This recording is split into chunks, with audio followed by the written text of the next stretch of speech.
starting in 1 minute.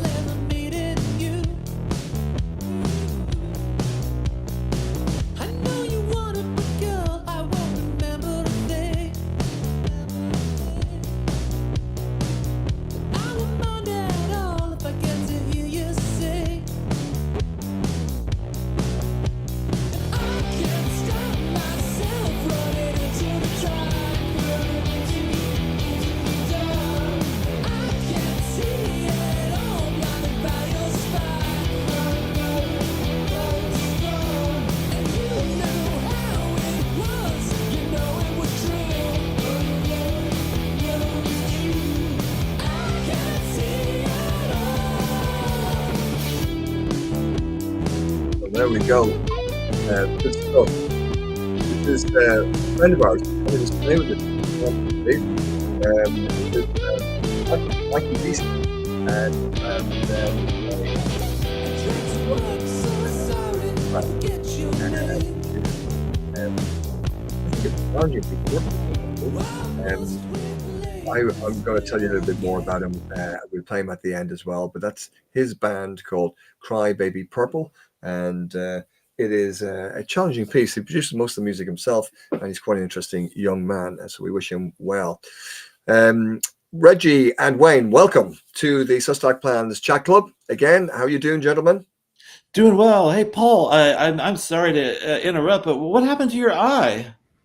Oh, Reggie, you can't be asking me about my bashed up, beaten up face here at the. So right on live chat, right? Yeah, okay. Well, I'd like to say that this old lady who lives near us actually, she's not that old actually, in her 40s, 45, mid 40s, but she had her phone snatched by a guy on a motorbike. So I thought the only way to get it was to hit him with my shoulder. I didn't, instinctively you go, so the shoulder, and I thought, geez, if I get my foot in between the spokes of the wheel or whatever, I might get dragged, but we'll take it, hit him, good solid shoulder from rugby or from more football days actually, and he went smack, and I landed on him on his helmet, boom, screaming for anybody to come join in, and because I didn't know if he's got a knife or anything like that. So got the phone back, got your man arrested, and I told that the same way to somebody else there this morning. And she said, "Oh, you're a real hero." And I said, "Well, I'm not really. I'm just a liar." Because I did say at the beginning of this that I'd like to say, and I don't know if you picked that up in the media that we have. I did say I'd like to say, and then I told the story. No, it's much more boring than that. It's my five-a-side Tuesday night football, which is the lesser of the three football matches or teams I play in. But I was my own player. That actually flailing arm caught me, and bang. My wife wasn't too happy when I came home and asked her if she'd take a photo opportunity of holding a wooden banner or something beside me, but she wouldn't do it. But that's the story behind that. Now, listen, we've got a fun, we've got a very serious discussion to cover today, and I'm really thinking that our discussion today is one that we try to see both sides of what we're doing in the AI discussion. And I've looked over it throughout the year, and we will do a summary at the end of the year. But it seemed to me that there's a lot of negative material there, and it's just hard to get away from it, So we'll be looking at very serious stuff, and it does bring us back to sort of some of the issues that are kind of rearing their heads all the time. So today's agenda is busy. We'll be talking about a CEO cutting his 1.1 million salary to 70K, and asking you to think about that, because that's kind of counter some of the bigger guys' moves who are, gluttonous amounts of stock benefits and salaries they're getting. And it seems to me we don't talk about that kind of stuff too much. So this is quite a positive story, actually. But then we want to go back and look at the aspect of the super rich planning to save themselves. We've been talking about this. Is this really true? Are they really building underground bunkers and all the rest of it? And then we'll also have a little look at the dystopian views that some of them might have.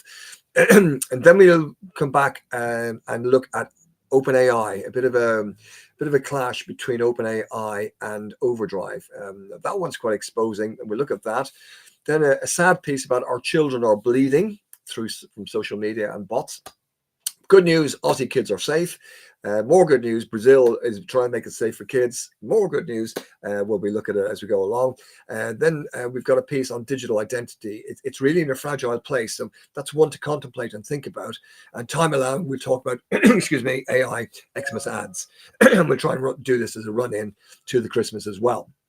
Okay, so excuse me, let's kick off with our first item, which is a CEO today countering or cutting his own salary. Is this true, Reggie?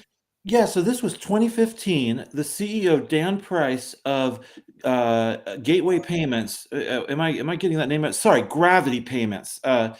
He Imagine that you go into work one day and you're a new career professional, and your CEO comes in and says, "We're going to change our compensation policy because I've got philosophical concerns."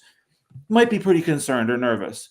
Well, what if he then tells you that effective immediately, your salary is going to be doubled and you're going to be making the same amount as him, the CEO, who will be lowering his salary from 1.1 million to 70K a year in order to make the numbers work? Because without him lowering his salary from this much larger number, he cannot bring up everybody else's salary.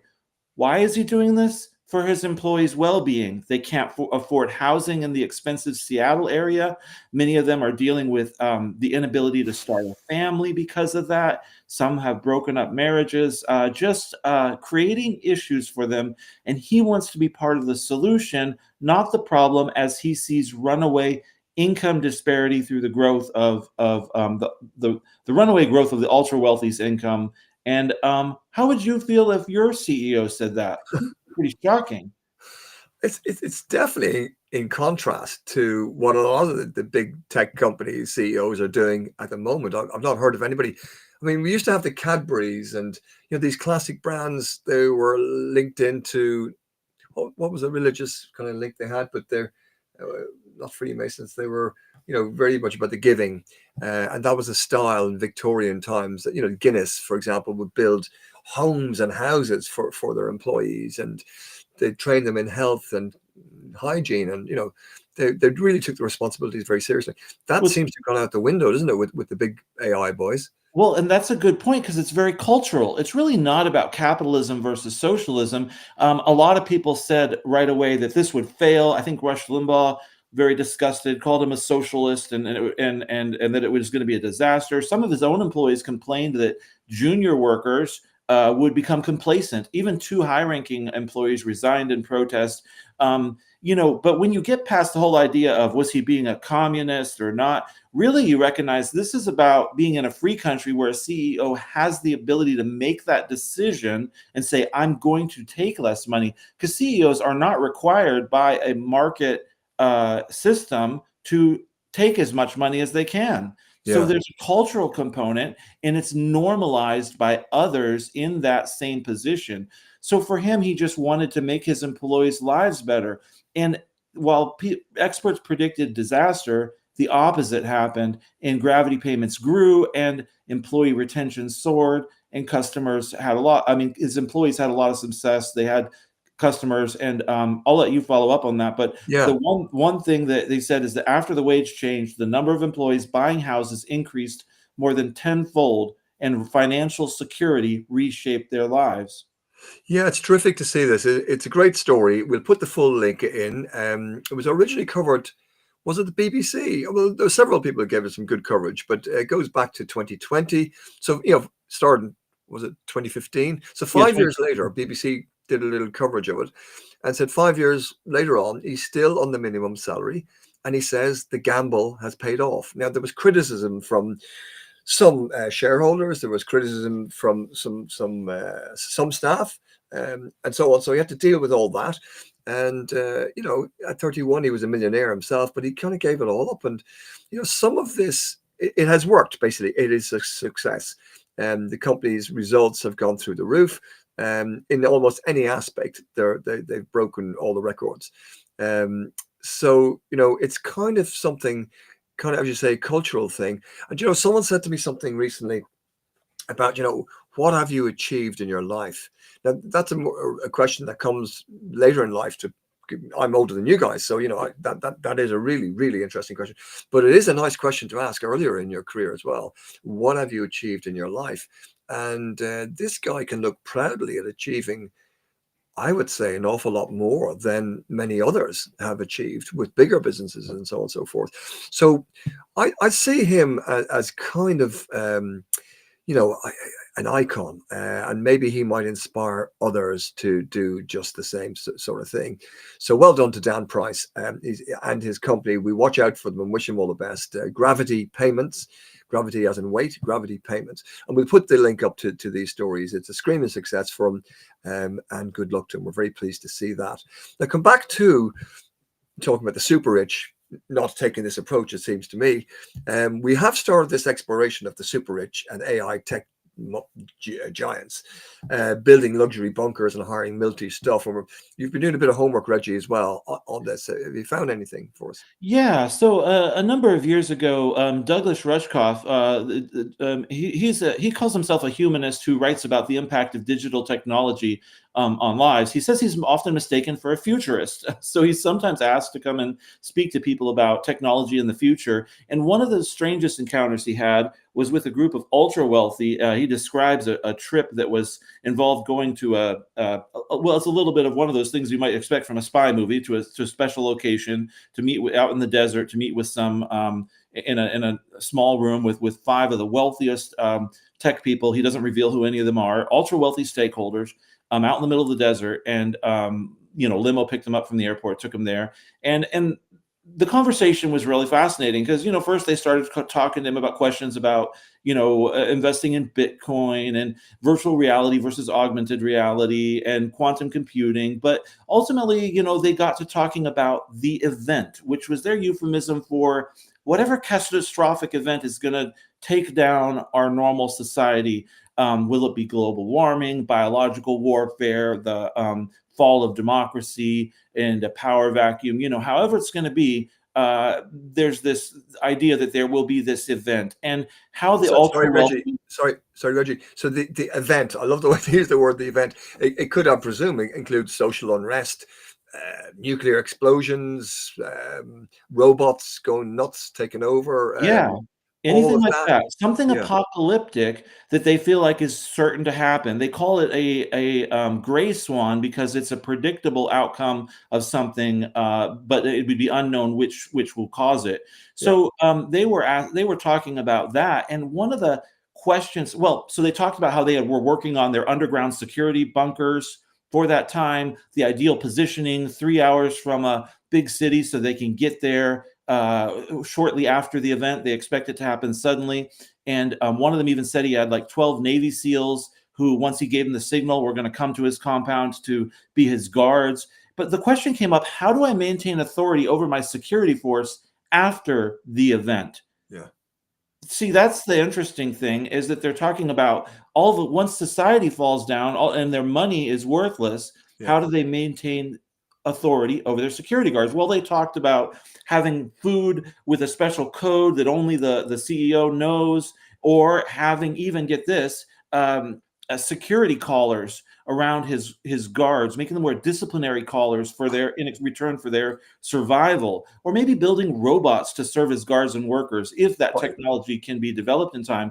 And it's really sorry, but you kind of send a shock into their neck when they've got this kind of around their neck, and they receive control. Yeah, I think that's what they mean by disciplinary collars. So here's the thing: this Rushkoff gentleman, who says he's not a good fit to be answering these questions, because his response is, if you want to have that happen, the way to get guards to exhibit loyalty in the future was to treat them like friends right now.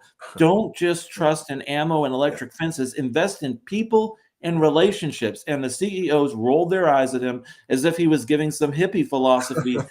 But ultimately, his takeaway was that they're, trying to build a car that can outrun its own exhaust, that they're essentially trying to, their end game is to find a way to escape the rest of us. Yeah, And, escape the rest of us. That's the word, escape the rest. So Elon Musk colonizing Mars, that seems escapist.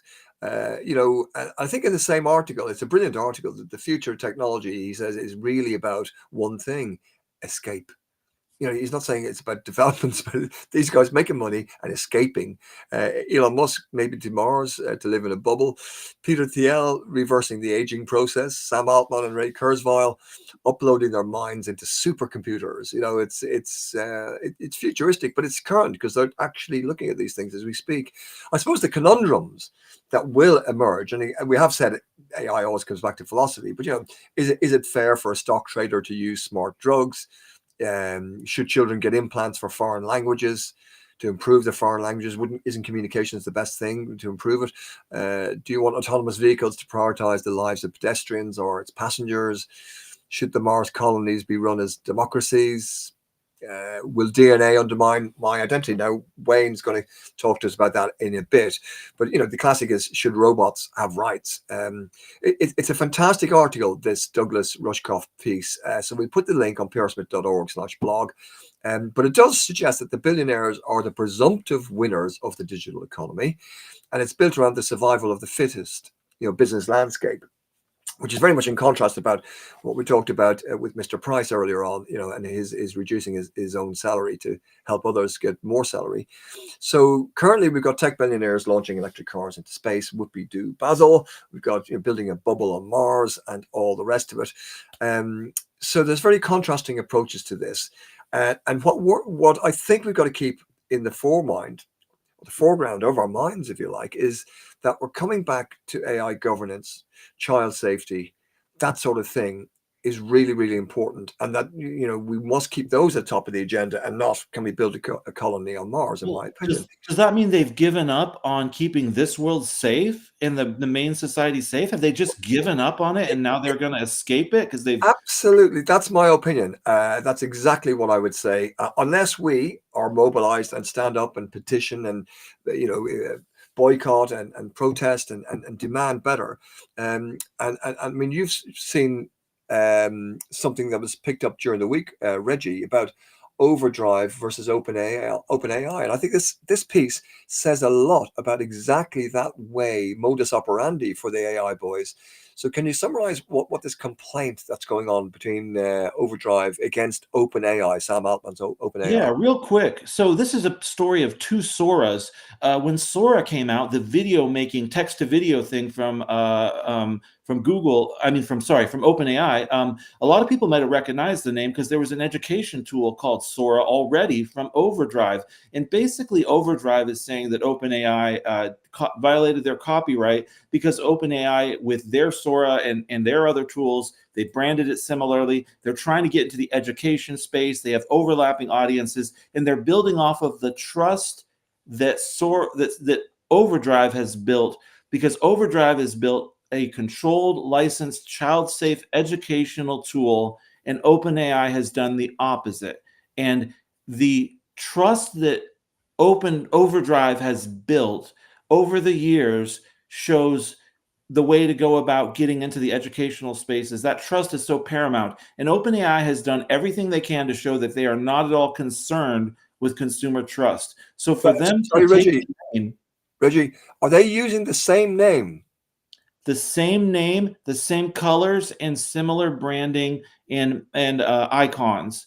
And it's, again, when they have students that are going and downloading the wrong Sora from the App Store, they have teachers that are putting out emergency notices saying, don't download this Sora, download this Sora. And they're having tech support calls from people calling Overdrive, asking about support for OpenAI's Sora. So this is creating a lot of confusion, but the complaint in court is not just about likeness, it's about trust and how Overdrive has built trust, and OpenAI is eroding that and trying to take it for themselves. We call that over here, oh my God, it's just gone out of my head. When you look like somebody else, which you're not, but you're so close to it that a lot of people will mistakenly buy your stuff because you look like the main brand. Is it trading off? But when it's for me, in my opinion, it's theft. It's taking somebody else's look and feel and saying we are that, and they're confusing people with it. So this is outrageous. Sam Altman and OpenAI, that, from in my opinion, that's a complete con, in my opinion. So, this whole complaint, it reframes the trademark confusion, not because of just basic economic harm if you take away trademark laws and so on, but as you said, Reggie, it's a threat to psychological well-being, family trust, and school safety. They're stepping into these things with unsafe products that we've discussed before. That is very disturbing. I must say that's disturbing, as is something else picked up during the week from Dr. Dunn, the Republican in Florida, who said our children are bleeding. Now, this is picked up by Nikki Petrosi, who does great work in this space of protecting children, making it safe for them. And she actually has a clip of film of Dr. Dunn, who's saying we're living through a crisis right now. Our children and our grandchildren are being targeted, groomed, and exploited on social media platforms that are designed intentionally to hide the evidence of their exploitation. We need safeguards that actually work. You can't say it much straighter than that. Our children are bleeding. It's a stunning piece of video clip. We'll put the link, prsmith.org, to everybody. But the good news is Australia have done something positive. Wayne? Yeah, Paul, Australia have been in the news quite a bit recently. First of all, with their Online Safety Act now, which is coming into force on December the 10th, where all under 16s will no longer be able to use social media apps and platforms. Maybe we'll talk about that a little bit later on. But this is more connected with AI. And this is Australia's National AI Plan for 2025. Now, it's a very meaty document, and I've spent a bit of time trying to sift through it and find what's the most relevant information to talk about in our conversation today. But the crux of it is it's designed to try and use artificial intelligence to boost the economy, support communities, and ultimately keep people safe. And it focuses on 3 simple goals. And I just got a quick sort of overview of them. The first is all about capturing the opportunities. So Australia wants to invest in the right infrastructure, grow local AI talent, and help businesses and public services actually use AI in practical ways. This includes training workers and staff so that they're ready for an AI-driven economy, which we know is coming down the tracks. Secondly, it's to make sure that everyone benefits from AI. And we've talked about that on the show a few times. Select populations, communities benefiting tech, Bollygrog, benefiting from AI as opposed to us all benefiting from it. So the plan is all about making sure that no one is left behind, improving digital access across the country, skills for groups and communities such as disadvantaged First Nations, Aborigines, communities, women and people living in rural areas. And then the third part of it, which is the part that really interests me, is keeping people safe, which is so important with this technology. We've talked about it so many times on the show. Australia is setting up a new AI Safety Institute, which will monitor risks, set standards, and make sure companies are using AI responsibly and transparently. And that's going to be really important. So in short, it's bold, it's wide-reaching. And if it's delivered well, it could shape how AI is used across that part of the world, but also across the whole of the world. So really interesting. That's fantastic. That is real good news. Congratulations to Australia for protecting their kids, but also, the whole idea of being positive about AI and actually increasing training and spreading it and positive use of AI. That's the way to go, in my opinion. More good news to add to that good news, Wayne, is Brazil's Attorney General's office has just issued Meta with a 72-hour notice to remove all AI chatbots that simulate children and engage in sexually charged conversations. I think every single country should be doing the same. So there seems to be a little bit of momentum. Meta now has 72 hours to make unavailable chatbots that use childish language to propagate sexual content.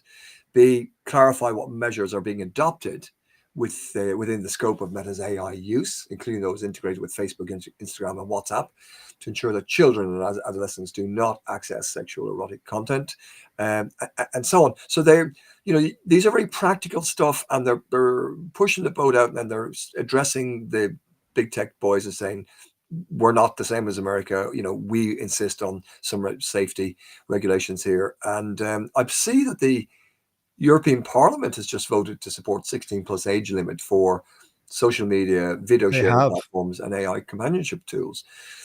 So there's a lot of good news here. That it's kind of stuff we've been banging the drum, and sometimes I feel like, are we so negative all the time? But if somebody doesn't talk about these things, well, they just slip in, don't they? So more people talking about it, I think, is a good thing. And equally, this is a serious piece that we want to have a good look at, actually, is digital identity. Now, they say it's entering its most fragile period. Is this true, and does it matter, Wayne? Yeah, this is interesting. I came across a post from Clara Hawking, and she just created a fake ID. She hasn't needed one since she was 16, but you never know when it might come in handy. And the post kind of caught my attention. Yeah. And she's not alone. She says around the world that people are using Google's latest model of Nano Banana Pro to fabricate things like passports, driving license, national ID cards, and university badges. Now, Google's Nano Banana Pro is an advanced AI, so it's much more advanced than some of the stuff that ChatGPT is doing at the moment. It's built on Google's Gemini 3. In simple terms, it creates very, very realistic looking content.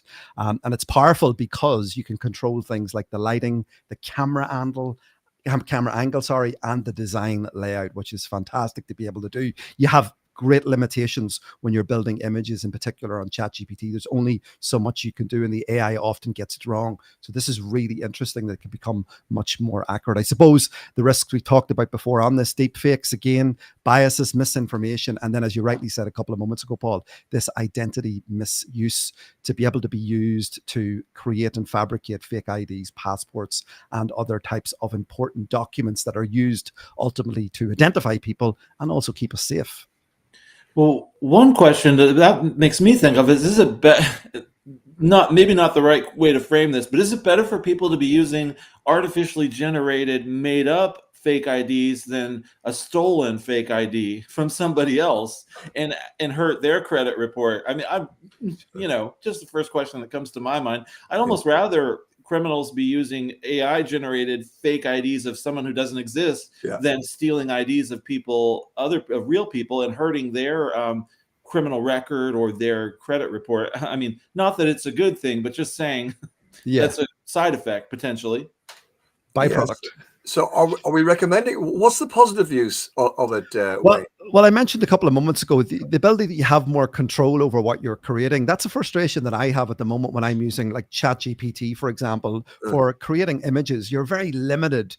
You have to keep going back. And if you're not getting the prompt right, the AI can actually mess the image up even further. Yeah. So you don't actually have the ability to do much editing. So with this, you can do a lot more editing. You can control the lighting and the layout, a lot more flexible and a lot more intuitive than you're currently getting with the AI models. Can you, for example, let's say a hand holding a message, it might have 6 fingers or 2 fingers. Can you, rather than reprompting it to go and recreate the whole bloody thing with a proper hand, can you ask it just to do the hand, to fix the hand to have 5 fingers? Yeah, that's exactly my understanding of it, because I've had those frustrations with ChatGPT where it gets it worse and worse and worse and worse and worse, where if you have more granular control over what you're responding to the AI, you've got a higher success rate that it's going to do the right job. Do you know what we're actually talking about here is a very small example of system collapse. We've talked model collapse in AI, when the thing starts to hallucinate, and it gets worse, and then it ends up being just completely different to what you actually started with. That's that sort of creeping. Yeah, I was doing something last week just on that, where the first output was actually really good, but there was one small thing that was bugging me, and I went back and I asked it to try and fix it. Several revisions down the line, it made it completely worse. Yeah. So there lies the challenge. Because it's probably using in its training what is just created as well, which is wrong. And so that's going into the mix of the training to create the next version, possibly. So that's kind of a dark hole that we can slip into. But I guess the big thing I'd like to ask you here, Wayne, is authenticity. We're not going to go into talking about the ads, but I'm just going to mention this in passing. So authenticity. So if you've got a goofy picture with only 4 arms instead of 2 arms or whatever it is, that kind of knocks the authenticity. But equally, a lot of AI photographs I can recognize, I'm sure you can, straight away. They've just got that smooth, toned feeling about them. And does this damage authenticity? And if so, would big brands like Coca-Cola, who have created a rather lavish Christmas ad, with all the cues that are built in there to make it look like the real thing. But actually, the reaction to, Coca-Cola's AI-generated holidays are coming ad. So it's like they've replicated the visual look of the classic 1995 kind of live action ad using generative models. But it's been deemed to be a soulless slop, and it kind of failing because it just doesn't have that authentic feeling that you're talking about, Wayne, that you can have higher caliber stuff. Maybe that will address this stuff. But at the moment, it seems like the feedback, the Coca-Cola's ad, well, I'll have a little look, Google it maybe and see what you think. Is it as good as previous ones? Is it lacking? Is there some soul missing in there because it is AI generated? And whether the new types of AIs will actually fill that hole, we'll see. And that's the challenge, Paul. Every year I wait for the John Lewis Christmas ad, and you can just see how powerful it is and the emotion that goes into the ad. I mean, I can find it hard to believe that you're going to be able to capture that essence with an AI generated attempt. Well, let's all watch out for your Christmas ads. If you still watch a thing called television, once upon a time, there was a thing called TV. If you watch the ads on that or elsewhere on other platforms, let us know what you think of any particular Christmas ads that are out there. Well, gentlemen, I have to bring you some sad news. It is 1:30 UK time, and that means it is time for us to say goodbye and wish you well for the weekend. We will have a session, 2 more sessions. We'll finish on December 19th. That'll be our last session before Christmas, and then we're taking a nice break right through till January the 9th. So hope to see you all there. I will respond to any comments that are up there. See a few coming in. So thank you for that. And to anybody else that watches this later on, if you add your comments, please do. So we're going to play it out with Mikey DC, who, as I say, is actually staying with us this weekend. And this is his band Cry Baby Purple. It's a lovely track, and we'll give it a listen and play it out, and wish you all a great weekend. Have lots of fun, and don't do what I did, smash your head into somebody else. All right, have a great weekend, guys. And here is Michael DC and Cry Baby Purple. Let's make it work, just for one night. I can't stop myself falling into the tide, into the dark. And I can't see it all, blinded by your spine, by your scar. And you knew how it was, you know it was true.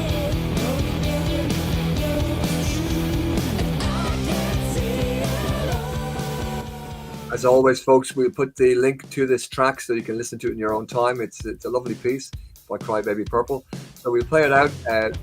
We'll shut it down just a few seconds. So wish you well for the weekend. See you all next week. Thanks, Reggie, and thanks, Wayne. Be safe.